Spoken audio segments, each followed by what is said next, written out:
Next topic है one liner question. मैंने last lecture में आपको one liner question and topic complete किए थे, उसी के बेस में है वन लाइनर क्वेश्चन। आप लास्ट लेक्चर तो पक्का देखना, वो थोड़ा आपको थोड़ा डिफ़िकल्ट लगेगा क्योंकि हमने 11th-12th में पढ़ा था जब वो टॉपिक, तो हमको कठिन लगा था। लेकिन अब आप पढ़ोगे तो काफ़ी सरल लगेगा आपको फिजिक्स का वाला टॉपिक।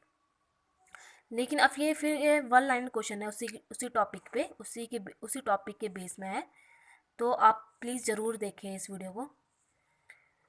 यह एक पूरे चक्र के लिए प्रत्यावर्ती धारा का मध्यमान होता है 0। एक पूरे चक्र के लिए प्रत्यावर्ती धारा का मध्यमान होता है 0। जो हमारा परिपथ होता है, परिपथ ये होता है, ठीक है। और उसका प्रत्यावर्ती धारा, जो हमारी ये धारा जा रही है, ये आई जा रही है ना, यहाँ पे भी आई होगा, जो ऐसे ऐसे करके जाएगी धारा, तब जा करके यहाँ पे प्रैक्टिकल कंप्लीट होगा। जब ये बल्ब होगा, फिर उसके बाद बैटरी से धारा जाएगी, फिर उसके बाद करंट, ऐसे ऐसे करके ये होगा हमारा कंप्लीट। जो उसका मध्यमान होता है, उसका मान होता है मध्यमान प्रत्यावर्ती धारा का, वो क्या होता है? 0 होता है। वो क्या होता है? 0 होता है, 0। और आधे चक्र के लिए प्रत्यावर्ती धारा का मध्यमान होता है 2I0/5। 2I0/5। आधे चक्र के लिए प्रत्यावर्ती धारा का मध्यमान होता है 2I0/पाई। 2I0/पाई। नेक्स्ट है प्रत्यावर्ती धारा के मध्य वर्ग मान और इसके शिखर का मान का अनुपात 1/√2। प्रत्यावर्ती धारा के मध्य वर्ग मान और इसके शिखर का मान का अनुपात होता है 1/√2। प्रत्यावर्ती घात का मात्रक होता है ओम। प्रत्यावर्ती घात का मात्रक होता है ओम। यदि प्रत्यावर्ती धारा और वैद्युत वाहक बल के बीच कोण का कलांतर हो तो शक्ति का गुणांक का मान होता है cos थीटा। यदि प्रत्यावर्ती धारा और वैद्युत वाहक बल के बीच कोण का कलांतर हो तो उस शक्ति गुणांक का मान होता है cos थीटा। नेक्स्ट है प्रत्यावर्ती धारा परिपथ में अनुनाद की अवस्था में धारा व वैद्युत वाहक बल के बीच का कलांतर होता है 0। यहाँ पे होता है cos थीटा होता है और यहाँ पे 0 होता है, ठीक है। यहाँ पे cos थीटा होता है और यहाँ पे 0 होता है, ठीक है। LCR परिपथ में अनुनाद की स्थिति में शक्ति गुणांक होता है 1। LCR परिपथ में LCR हमने बनाया था LCR, L प्रतिरोध, सॉरी, L होता है प्रेरकत्व होता है और C होता है संधारित्र और R होता है R होता है प्रतिरोध। परिपथ में अनुनाद की स्थिति में शक्ति गुणांक होता है 1, क्या होता है 1। और LCR परिपथ में महत्तम धारा के लिए W²/1/LC होता है, जिसमें होता है प्रतिरोध और प्रेरकत्व और संधारित्र, ठीक है। यांत्रिक ऊर्जा को वैद्युत ऊर्जा में डायनामो द्वारा परिवर्तित करते हैं। यांत्रिक ऊर्जा को वैद्युत ऊर्जा में किसके द्वारा करते हैं? डायनामो द्वारा।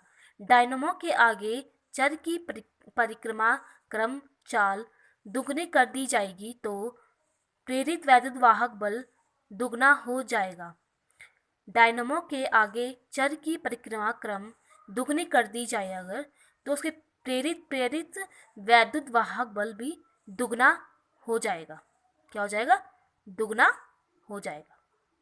ठीक है, आप इनको अच्छे से देखना। ये पूरा पेज काफ़ी इम्पोर्टेंट है, क्योंकि इसमें से जो कठिन टॉपिक होता है ना, थोड़ा सा डिफ़िकल्ट, तो उसी में से ही हमारे MCQs question, one line question बनते हैं पेपर में। ये काफ़ी डिफ़िकल्ट सब लगता था मुझे, लेकिन अब जब मैंने पढ़ा तो काफ़ी अच्छा टॉपिक है ये, काफ़ी अच्छा, क्योंकि इसमें ऐसे प्रैक्टिकल हैं, क्योंकि इसमें क्या है, ऐसे प्रैक्टिकल हैं जो काफ़ी अच्छे हैं और इजी भी हैं, जो पहले बहुत कठिन लगते थे लेकिन अब काफ़ी अच्छे लगते हैं टॉपिक। ठीक है, आप देख लेना इसको अच्छे से, एक बार अच्छे से देख लेना वन लाइन क्वेश्चन।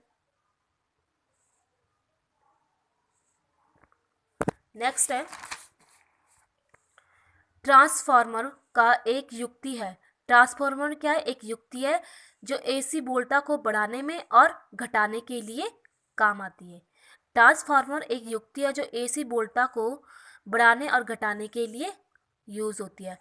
ट्रांसफार्मर में आवर्ती रहने वाली राशि क्या होती है, आवर्तित रहने वाली राशि क्या होती है, आवर्ती। ट्रांसफार्मर में आवर्तित रहने वाली राशि क्या होती है, आवर्ती। किसी ऊंचाई ट्रांसफार्मर की प्राथमिक और द्वितीयक कुंडली में तार की क्रमशः N1 और N2 फेरे हैं, तब N2 is greater than of N1। किसी ऊंचाई ट्रांसफार्मर की प्राथमिक और द्वितीयक कुंडली में तार के क्रमशः N1 और N2 फेरे होते हैं। N1 और N2 हम फेरे उसको किसे डिनोट, मतलब क्या लिखते हैं हम, N1 और N2 हमारे फेरे होते हैं प्राथमिक और द्वितीय कुंडली में, जो क्या होता है, जिससे किससे होता है, N2 is greater than of N1। ऊंचाई ट्रांसफार्मर में, ऊंचाई ट्रांसफार्मर से प्राप्त होता है उच्च विभव व निम्न विभव। ऊंचाई ट्रांसफार्मर से प्राप्त होता है उच्च विभव और निम्न विभव।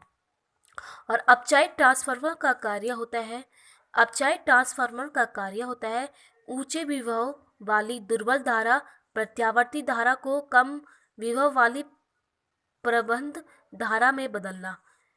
क्या होता है, ऊंचे विभव वाली दुर्बल धारा प्रत्यावर्ती धारा को कम विभव वाली प्रबंध धारा में बदलना।